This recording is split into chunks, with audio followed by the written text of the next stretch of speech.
pasudlo na to kay paibalo importante na may para paibalo atong mga igsuon nga kinahanglan ana. Hello, sir? Hello. Ano, Sir Silbert? Ariel. Live na ka, sir. Live na. Okay, maayong buntag kasama Ariel. May buntag po diya.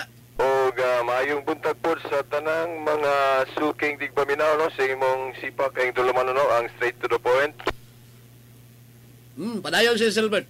Okay, kining atong pahibalo kasamang Ariel, sumpay ni atong ipahibalo po sa tulumanon ni kasamang Mardi kagahapon no sa iyang tulumanon.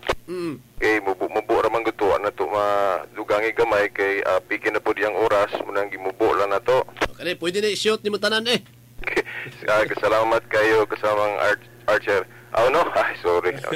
Kasamang Ariel. Okay, pahibalo ni no akong sublion then dugang lang gamayng kanang wala mahisgutin ako kagahapon sa pahibalo sa programa ni kasamang Mardi. Okay, sa tanang taga-Istaka no pahibalo ni sa tanang taga-Istaka pero dili lang diay taga-Istaka ang giawhag ani no. Welcome ang tanan no sa usa ka ginahimong Bible exposition matag Miyerkules sa kapilya sa Istaka no. Diri sa Luyugyot sa Cathedral na Rizal Avenue man na dito dapit tumoy nga duol na istulay na diya ang atong kapilya sa Istaka nga gitawag og kapilya sa San Miguel no Arcangel. Okay, matag Miyerkules dunay ginahimong Bible exposition no alas 7:30 sa gabi no magsugod paingon na gyud alas 9 no o giawhag ang tanan dili lang kay mga Katoliko pwede dili Katoliko mo apil pwede pod sa gikan sa laing barangay no welcome na siya sa tanan then ang format ani exposition then pwede din mo dawat og kanang question and answer or a sort of open forum. Well, ang katuyuan ani subliyon nako tong gihisgutan ako kagahapon sa programa ni kasamang Mardi.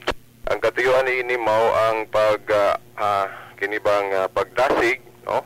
Pagdasig sa atong mga igsuon nga nabiktima ng drug addiction o uban pa nga mga problema sa atong katilingban karon, no? O kanipong mahitungod sa problema sa kining disunity kanang panagbahin-bahin ba nga wala ta magkahiusa. O hisgutan po na nga aron mahiusa ta para malikayan nato ng divisions no panagbahin-bahin. Mo man ay gusto sa Ginoo nga maghiusa ta ug unsay mga kinahanglan natong mahibaw-an ana diha na natong mahibaw-an sa atong exposition. By the way kagabi Miyerkules man kasama nga Ariel o nasugdan na namo og naa pa mi sa mga preliminary expositions no.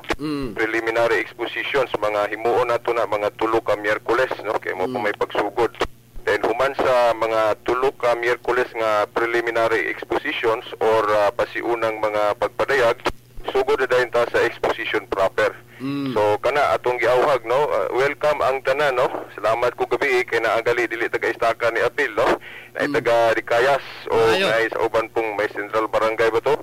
Okay, so kana lang no ako usbon giawhag ang tanan nga motambong sa atong ginahimong Bible exposition matag Miyerkules sa Istaka Chapel no sa St. Michael Chapel. Matag Miyerkules sa gabi alas 7:30 ngadto na sa alas 9 no sa gabihon. Kana lang kasamang Ariel. Sige kasama Silbert. Salamat. Salamat.